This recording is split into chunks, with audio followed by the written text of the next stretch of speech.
Okay, students, are you able to see the screen? Yes, ma'am. Okay. So we have to start from this paragraph. These parties claim that since OBCs constituted a large segment of Indian society, it was only democratic that the OBCs should get adequate representation in administration and have their due share of political power. हमने जैसा कि class में भी पढ़ा था इस 4 लाइनों के बारे में, वापस से मैं आपको एक्सप्लेन कर रही हूँ कि ये पार्टीज जो है इनको समझ आ गया था कि ओबीसी कैटेगरी के लोग जो हैं वो हमारी इंडियन सोसाइटी के अंदर उनकी पॉपुलेशन बहुत ज्यादा है और बहुत बड़े सेगमेंट को कवर अप करते हैं, ठीक है। इसीलिए यहाँ पर ओबीसी जो है उनको प्रॉपरली बोला जा रहा था उनके लिए कि उनको रिप्रेजेंटेशन मिलना चाहिए हमारे इंडियन एडमिनिस्ट्रेशन के अंदर भी, और उनको कुछ पॉलिटिकल पावर्स भी मिलनी चाहिए, यानी उनको प्रॉपरली सब जगहों पर उनका एक अच्छा शेयर मिलना चाहिए, ठीक है। अब है मंडल कमीशन। मंडल कमीशन क्या था? रिजर्वेशन था ओबीसी के लिए। सर्दर्न स्टेट्स के अंदर पहले ये शुरू हुआ था 1960s के दौरान, ठीक है। और नॉर्थ इंडियन स्टेट में उस समय तक इतनी पॉलिसी को ये फॉलो नहीं कर रहे थे। जब जनता पार्टी का टेन्योर शुरू हुआ, यानी उनका टाइम पीरियड शुरू हुआ 1977 से 79 के बीच में, तब उन्होंने डिमांड करी कि भाई बैकवर्ड कास्ट जो है नॉर्थ इंडिया के अंदर, उनको भी नेशनल लेवल पर, मतलब नेशनल लेवल पर डिमांड की गई थी कि उनको भी एक रिप्रेजेंटेशन मिलना चाहिए या उनको भी रिजर्वेशन मिलना चाहिए, ठीक है, जो भी बैकवर्ड कास्ट थी नॉर्थ इंडिया के अंदर उनको। कर्पूरी ठाकुर जो हैं वो उस समय के चीफ मिनिस्टर थे बिहार के, और वो इस डायरेक्शन में पूरी तरीके से डिटरमाइंड थे कि उनको करना ही है ये सब। उनकी गवर्नमेंट ने नई पॉलिसी इंट्रोड्यूस करी थी रिजर्वेशन की, जिसको बोला गया था ओबीसीज इन बिहार, मतलब जो ओबीसीज थे उनके लिए बोला स्पेशली वो लगाई गई थी पॉलिसी। बोला क्या गया था उसको भी आगे बताती हूँ मैं। फिर था सेंट्रल गवर्नमेंट ने अपॉइंट किया कमीशन। अब ये जो इनकी बिहार के जो उस समय के चीफ मिनिस्टर थे उन्होंने ये पॉलिसी आगे जाकर के बढ़ाई ओबीसी लोगों के लिए, और उसको इसके लिए कमीशन बनाया गया, ठीक है, गवर्नमेंट ने ही अपॉइंट किया 1978 के अंदर कि वो इस मैटर में देखें और कंडीशंस जो हैं बैकवर्ड क्लासेस की वो इम्प्रूव करे ये कमीशन। अब ये क्योंकि सेकेंड टाइम हुआ था इंडिपेंडेंस से कि किसी गवर्नमेंट ने कोई कमीशन बनाया था, ठीक है, इसीलिए इस कमीशन को बोला गया था ऑफिशियली कैसे, क्या नाम दिया गया था, सेकंड बैकवर्ड क्लासेस कमीशन बोला गया था, ठीक है। पॉपुलरली इस कमीशन को बाद में मंडल कमीशन के तौर पे जाना जाने लगा।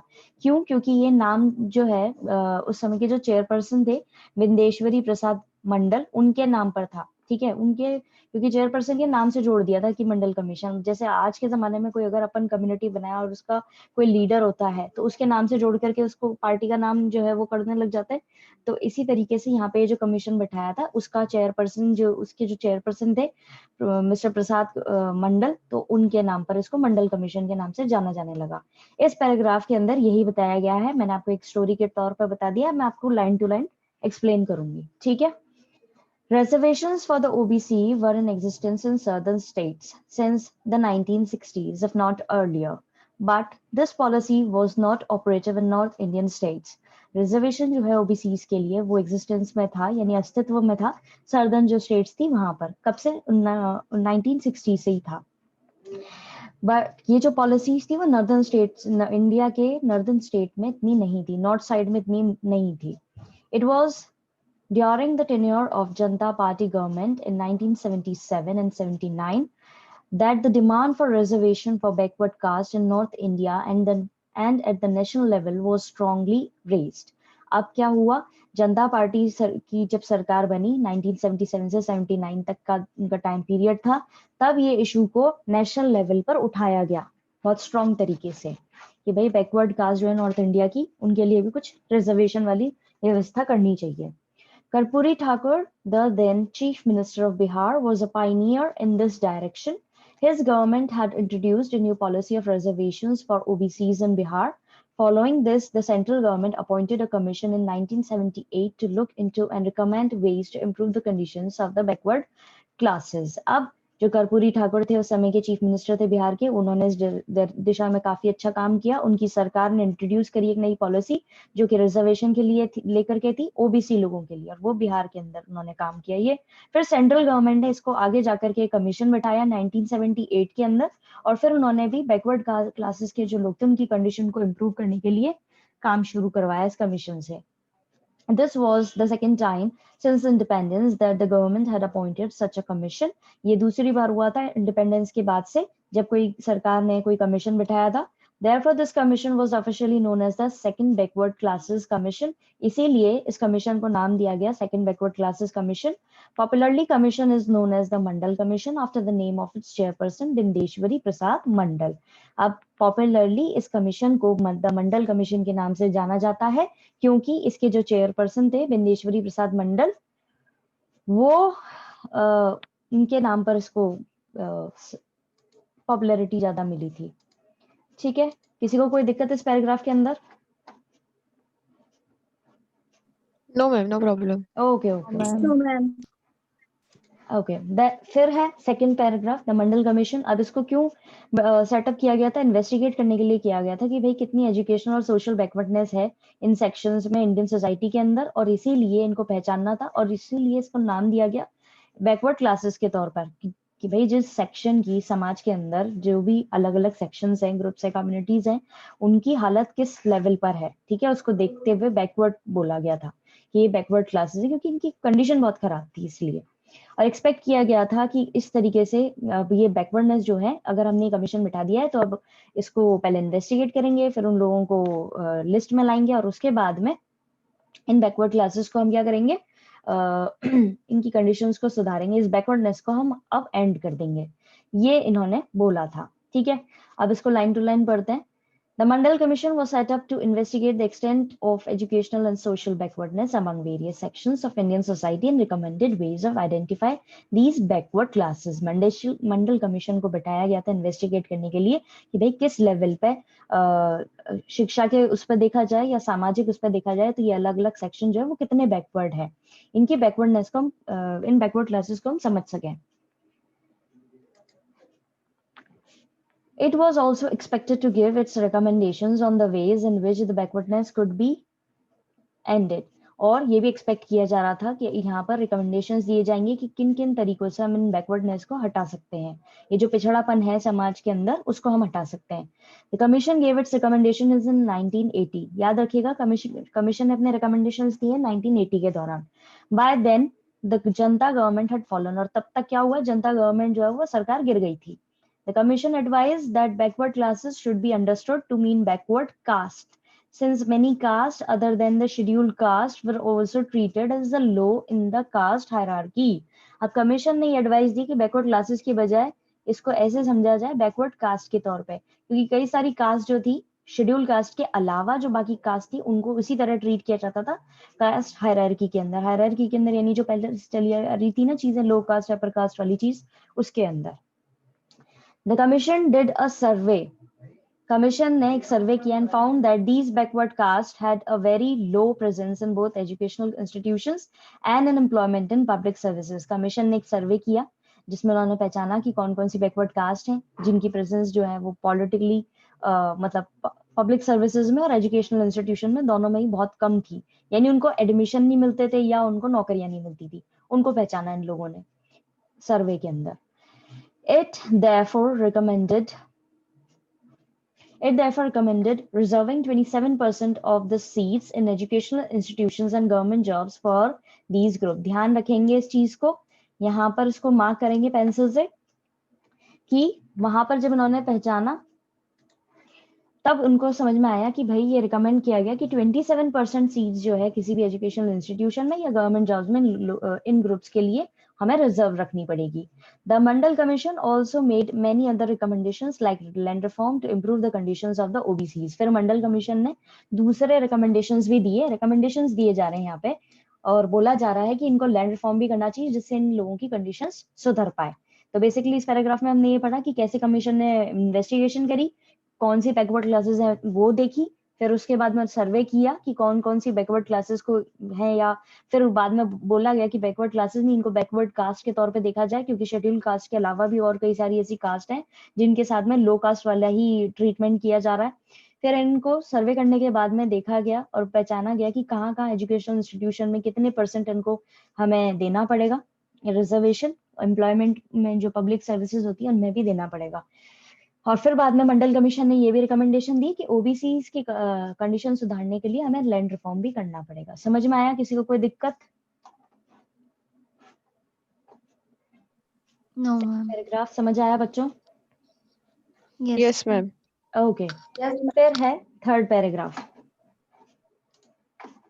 ओके, इन अगस्त 1990, अब 1990 के अंदर नेशनल फ्रंट गवर्नमेंट जो है उन्होंने डिसाइड किया कि इनमें से एक रिकमेंडेशन जो है मंडल कमीशन के द्वारा जो दिया गया था ओबीसी को लेकर के, जॉब्स को लेकर के, वो आगे इम्प्लीमेंट करेंगे एक तरीके से। ठीक है, ये डिसीजन जो है इसको लेने के बाद, अब क्योंकि सरकारी नौकरी के अंदर किसी एक पर्टिकुलर कास्ट के लोगों को रिजर्वेशन दे रहे हैं, यानी कि उनको कुछ कम उस पर पहले ही वो मिल जाएगा, कुछ सीटें उनके लिए रोकी जाएंगी, नौकरियों की सीटें रोकी जाएंगी, तो उस डिसीजन को आते ही, मतलब उस चीज का विचार आते ही देश के अंदर काफी ज्यादा एजिटेशन होने लगे और काफी वॉयलेंट यानी हिंसात्मक प्रोटेस्ट होने लगे नॉर्थ इंडिया की कई सारी सिटीज के अंदर। ये डिसीजन जो है उसको चैलेंज किया गया सुप्रीम कोर्ट के अंदर और उसको माना जाने लगा कैसे, इंदिरा सहानी केस के तौर पर इसको जाना जाने लगा सुप्रीम कोर्ट के अंदर। जब इसको चैलेंज किया था तब, और ये क्यों नाम दिया गया इंदिरा साहनी केस के तौर पर, क्यों पहचाने जाने लगा, क्योंकि जिसने चैलेंज किया था, जो इनमें से एक पेटिशनर थे, जो पेटिशन देते हैं ना कि एक लिख करके वो करते कि हम इस चीज का विरोध करते हैं, उनमें से एक पेटिशनर का नाम था ये, इसीलिए उसको ऐसे जाना जाने लगा। फिर नवंबर 1992 के अंदर सुप्रीम कोर्ट ने एक रूलिंग दी, ठीक है, एक डिसीजन दिया सरकार को। ठीक है, वहां पे कई सारे डिफरेंसेस थे पॉलिटिकल पार्टीज के अंदर कि भाई क्या इम्प्लीमेंट करना चाहिए, इस डिसीजन को किस तरीके से करना चाहिए। लेकिन फिर क्या हुआ, एट द एंड जो सुप्रीम कोर्ट का आपको पता ही है, जो उनका डिसीजन होता है वो फाइनल होता है। तो ये जो पॉलिसी है रिजर्वेशन की ओबीसी की, वो सारी मेजर पॉलिटिकल पार्टीज जो है वो तब तक सपोर्ट करने लग गई थी सर उसमें भी, और आज भी जो है कर ही रही हैं। तो ये फाइनलाइज हो गया था। चलो अब इसको लाइन टू लाइन पढ़ते हैं। In August 1990 the national front government decided to implement one of the recommendations of Mandal Commission pertaining to reservation for OBCs and jobs in the central government and its undertakings।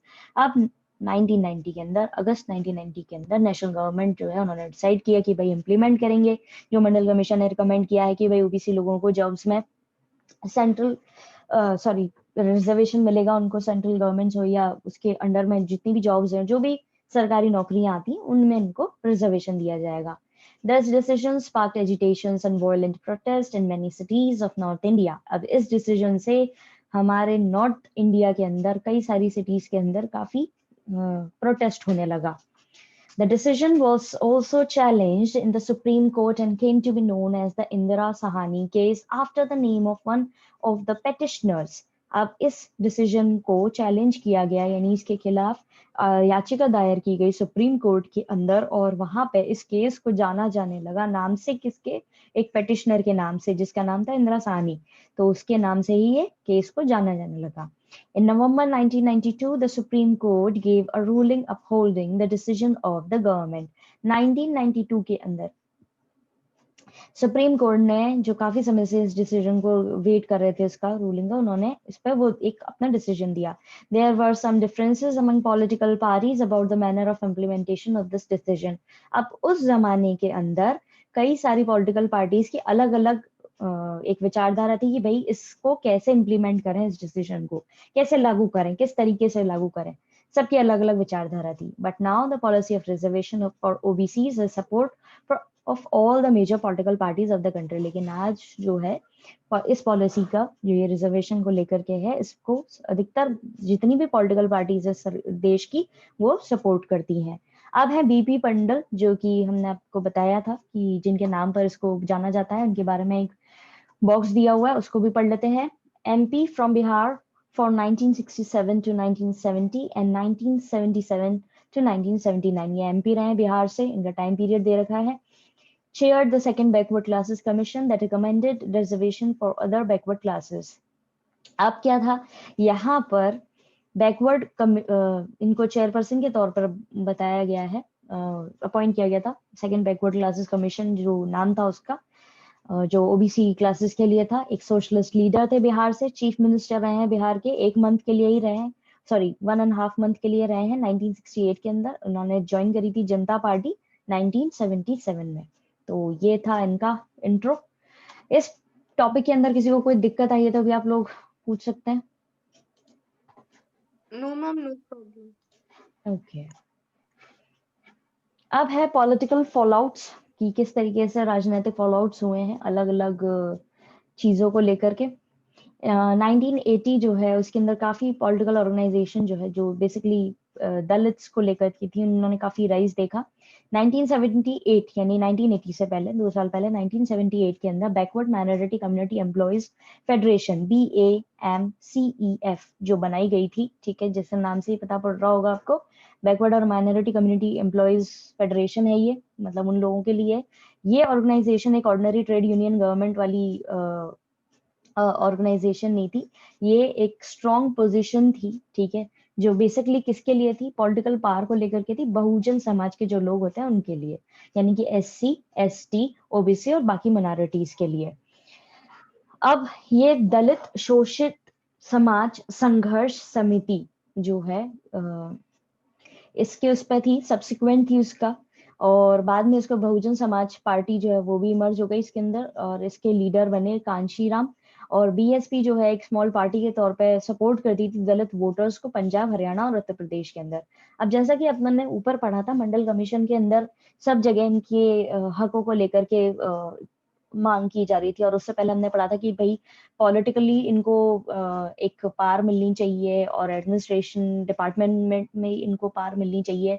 तो उसको देखते हुए आगे जाकर के कई सारे इनकी ऑर्गेनाइजेशंस बनने लगी, फिर पार्टियां बनने लगी, और अलग अलग जगहों पे उनको सपोर्ट मिलने लगा, क्योंकि इनकी मात्रा जो है देश के अंदर काफी ज्यादा थी।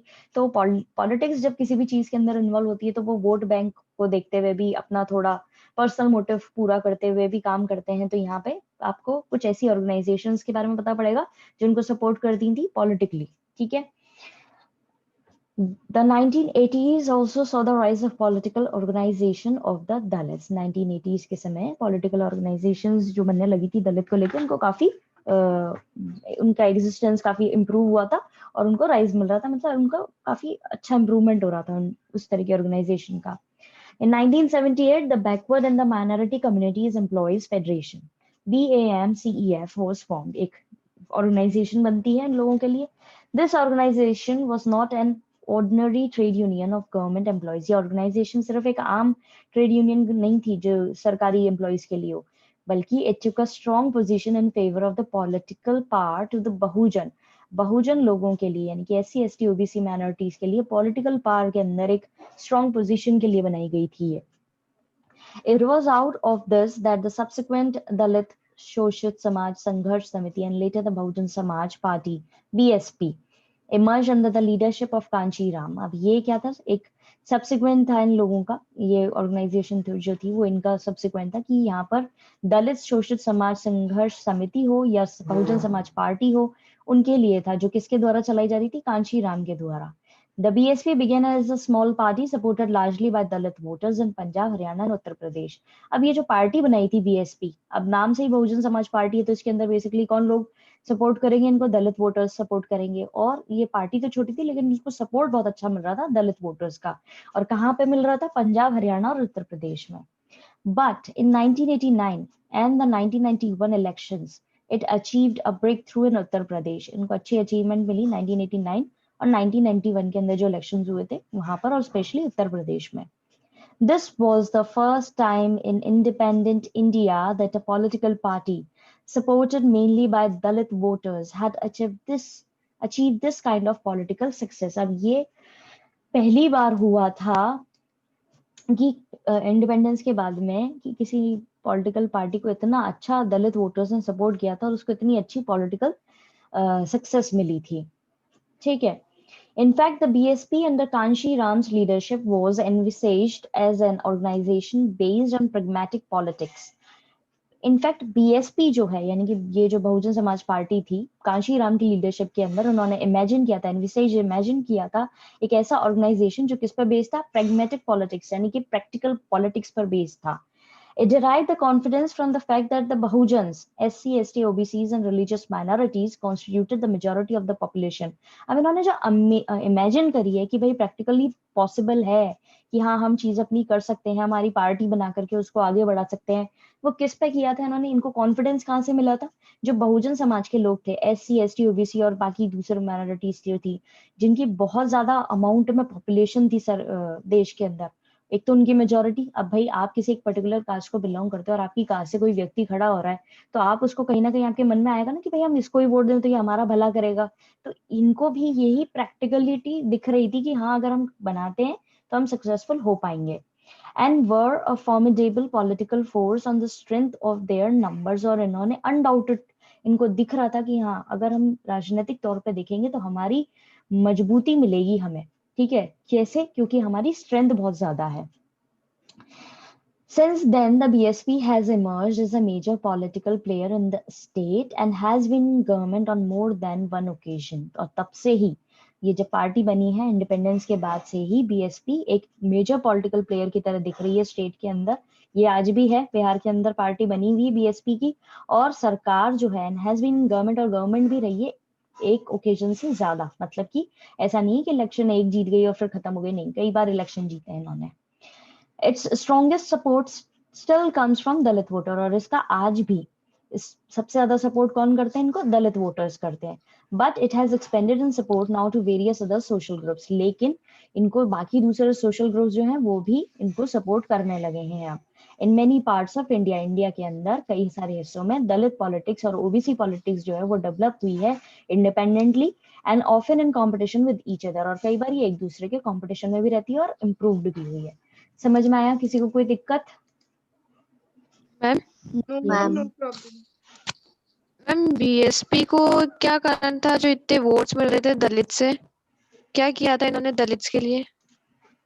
ये दलित समाज के लोग थे और इसीलिए इनको वोट ज्यादा मिल रहे थे, क्योंकि ये उनके समाज वाले मैम लोग थे और इन्होंने बैकवर्ड क्लासेस का एक अच्छा उनको रिप्रेजेंटेशन मिल रहा था कि भाई हम आपके लिए काम करेंगे, हम आप ही के समाज के लोग हैं, इसलिए। और इसका नाम जो है BSP, बहुजन समाज पार्टी, इसीलिए रखा गया था क्योंकि बहुजन जो है उन्हीं लोगों के लिए यूज की जाती है term. Okay ma'am, thank you ma'am.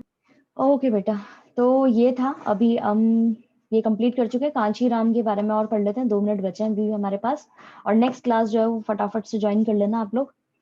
Kanshiram 1934-2006 तक इनका टाइम पीरियड रहा है। प्रोपोनेंट रहे हैं बहुजन समाज के, ठीक है, बहुजन empowerment and founder of Bahujan Samaj party के फाउंडर भी रहे हैं BSP के। फिर इन्होंने सेंट्रल गवर्नमेंट छोड़ दी थी, अपनी नौकरी छोड़ दी थी, left central government job for social and political work. सामाजिक काम करने के लिए और पॉलिटिकल काम करने के लिए इन्होंने अपनी नौकरी छोड़ दी। फिर इन्होंने BAMCF के फाउंडर भी रहे, DS4 के भी फाउंडर रहे। फाइनली BSP जो है 1984 के अंदर एक पॉलिटिकल स्ट्रेटेजिस्ट तरीके से अपनी पोजीशन इंप्रूव करती है, और इनको पॉलिटिकल पावर के तौर पर देखा जाता है, एक मास्टर के तौर पर देखा जाता है। He regarded political power as a master key to attaining social equality. सामाजिक इक्वालिटी को कैसे आपको हासिल करना है उसके हिसाब से इनको एक मास्टर के तौर पर देखा जाता है। And credited with Dalit resurgence in north Indian states के अंदर कैसे दलित लोगों को इकट्ठा करके उनको उनकी कंडीशन को इम्प्रूव करना है, उनके भले के लिए काम करना है, उस तौर पर भी इनको देखा जाता है। So that's it for today. आज हमने ये कंप्लीट कर लिए हैं, ऑलमोस्ट 2 पेजेस हमने इसके कंप्लीट कर लिए हैं। आप अपनी प्रॉब्लम्स जो है इकट्ठी कर लीजिएगा और हम आपकी प्रॉब्लम्स नेक्स्ट क्लास में डिस्कस करेंगे, सॉर्ट आउट करेंगे। Now I am going to send you link for your history class. Okay students. Okay ma'am.